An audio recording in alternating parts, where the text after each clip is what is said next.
Dans un contexte de bouleversement politique et de défis sécuritaires sans précédent, Haïti se trouve à un carrefour décisif. Le récent changement de gouvernement suscite de vifs débats, certains y voyant un coup d'État, d'autres un espoir de redressement. À cela s'ajoute une insécurité croissante, marquée par des attaques de gangs de plus en plus fréquents, alors même que le pays accueille un nouveau Premier ministre. Dans ce climat tendu, les restrictions de vol et l'isolement apparent d'Haïti face à la communauté internationale soulèvent de sérieuses inquiétudes quant à la situation humanitaire. Pour éclairer ces enjeux et partager son analyse, nous avons l'honneur de recevoir Maître Price Cyprien, ancien député et observateur attentif de notre scène politique. Maître Price Cyprien, bonsoir. Merci d'être avec nous. Merci, Rose Berlin. C'est un plaisir pour moi d'être avec vous ce soir sur Métropole pour parler de l'actualité de notre pays et aussi dans le monde. En effet, le récent changement de gouvernement est perçu pour certains comme un coup d'État. Pour d'autres, il parle de correction démocratique. Vous, en tant qu'ancien député, comment le décririez-vous? Bon, moi je pense que il fallait arriver à cela pour pouvoir comprendre le déroulement de la mission en Haïti. Bon, c'est vrai qu'à un certain moment, l'exécutif, au niveau de ces deux branches, était à couteau tiré. Le Premier ministre, le Conseil présidentiel de transition. Ben, de toute façon, en toute chose, il faut considérer la fin. Donc, on pensait que s'il n'y avait pas eu une entente entre eux, il fallait arriver exactement à une rupture. Et c'est la rupture qu'on a constatée ce lundi. On a constaté la rupture entre le CPT et la primature. Alors que le pays accueille un nouveau gouvernement, justement, vous aviez parlé justement de la rupture. Nous savions que les gangs ont intensifié leur mouvement. Ils ont repris du service, ils ont attaqué des zones qui étaient plus ou moins calmes, c'est le cas de Vivi Mitchell. Attaqué des journalistes, c'est le cas de Wendy Charles et de sa famille. Aussi, la docteure Déborah Pierre a été victime justement de ces attaques de gangs. Est-ce que vous pensez qu'il y a un lien entre ces événements? Bon, la première chose, on doit présenter nos sympathies à la famille du docteur Déborah Pierre et aussi à tous les inconnus qui sont victimes dans ces attaques hier. Mais je pense que la situation actuelle, ça préoccupe les gens, plus d'un, et surtout les hommes et les femmes politiques du pays. Il fallait que le Premier ministre d'avant, Gary Coney, il devrait s'entendre avec le CEP, le Conseil présidentiel, pardon, et malheureusement, ça n'a pas pu se faire. Donc, nous sommes en face d'un autre gouvernement, le gouvernement que Didier Alix-Fils-Aimé doit présenter incessamment à la nation. Est-ce que c'est ça, c'est la situation qui a provoqué la colère des hommes armés? Je ne sais pas, parce que de toute façon, en Haïti, il y a toujours une main cachée derrière tout ce qui se passe en politique. Est-ce que c'est le système en place qui a réactivé les hommes armés? On ne sait pas.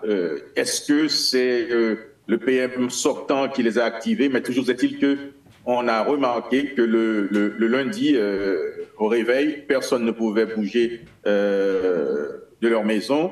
Donc là, il y a eu des attaques un peu partout. Malheureusement, il y a eu beaucoup de victimes dans les rues. Parce que n'oubliez pas que lorsque ces hommes armés, lorsqu'ils disent qu'ils vont faire quelque chose, et ils le font. Et malheureusement, le pouvoir en place qui est là pour assurer la sécurité des vies et des biens, qui est là pour rendre le pays vivable aux gens, malheureusement, le gouvernement ne peut pas passer la parole aux actes comme le font les hommes armés quand ils le disent. Face à cette recrudescence de violence, des décisions ont été prises sûrement à l'encontre d'Haïti, notamment l'annulation des vols sur une période de 30 jours. L'ONU également qui suspend temporairement l'acheminement de l'aide humanitaire en Haïti. Est-ce que vous avez l'impression qu'aujourd'hui Haïti est isolé du reste du monde? Bon, pas seulement aujourd'hui, ça fait un bon bout de temps qu'on est isolé, et de par notre faute, de par la faute de nos hommes et de nos femmes politiques, parce que est-ce qu'il était nécessaire qu'on arrive à la rupture complète des instances démocratiques, à la rupture complète avec un parlement, avec un président, et pour arriver à cette phase, cette dernière phase de transition, on ne sait pas combien de temps ça va durer. Et maintenant, voilà, on se retrouve à une deuxième phase de la transition qui avait commencé avec la troisième, bien sûr, qui avait commencé avec Ariel Henry. De Ariel Henry, on est passé à Gary Coney et maintenant, il y a Alix Didier-Fils-Aimé. Alors que la population ne demande pas grand-chose, la population demande la sécurité. Nous voulons avoir la sécurité dans le pays pour pouvoir vaquer à nos occupations.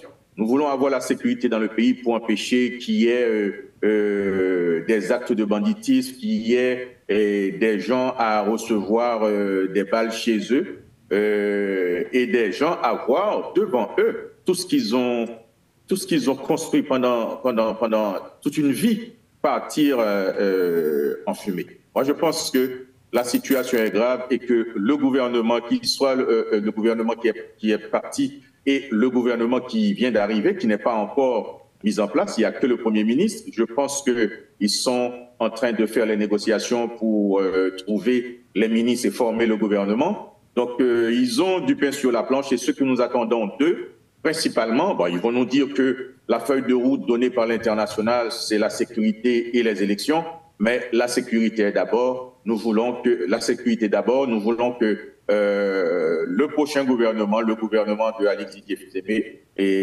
nous donne la confiance et qu'il fasse tout ce qu'il peut, que le Premier ministre fasse tout ce qu'il peut pour ramener la sécurité et la paix dans le pays. Vous l'aviez évoqué, la question sécuritaire, elle est primordiale.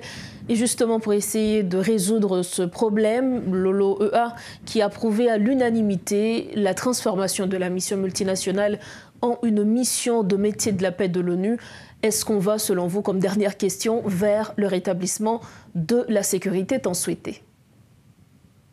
Bon, moi, je pense que j'ai suivi dernièrement l'intervention du président élu des États-Unis, Donald Trump. Il a dit que pour résoudre les problèmes dans un pays, il faut être patriote.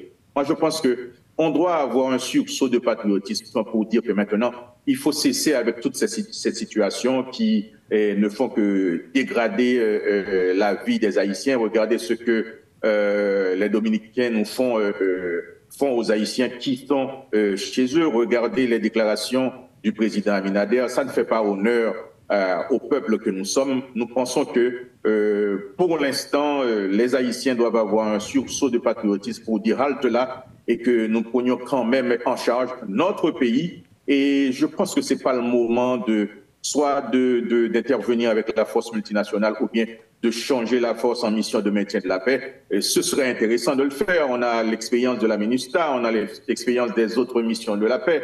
Mais ce qui est important pour nous aujourd'hui, Haïtiens, hommes politiques, nous pensons qu'il est nécessaire de renforcer les institutions, renforcer la police, renforcer l'armée et nous donner les moyens de notre politique afin de pouvoir agir contre les forces obscures qui entraînent le pays dans une situation inqualifiable, une situation c'est du jamais vu depuis plus de 200 ans d'indépendance, c'est du jamais vu. Personne n'a vécu une situation où Port-au-Prince est dans cet état. Port-au-Prince est vraiment dénaturé, on ne comprend plus, on ne reconnaît plus la ville. On ne reconnaît plus ceux qui avaient l'habitude de voir le bicentenaire, on ne reconnaît plus le bicentenaire. Et ça monte, il y a des territoires perdus de temps à autre. Regardez, plus de 3 ans avec Ariel Henry, on a eu des territoires perdus. Avec Gary Coney, pareil. Ce qui fait que maintenant, les Haïtiens, le gouvernement, la population, tout le monde doit mettre un peu pour voir comment juguler cette histoire de crise sécuritaire, parce qu'il y en a marre. Je pense que le moment est venu pour que les Haïtiens, ceux qui nous gouvernent, doivent prendre le destin ou la situation du pays en main. Le moment est donc venu pour prendre le destin de ce pays en main. Merci infiniment à vous, Maître Praille Cyprien. C'était un plaisir. Merci encore.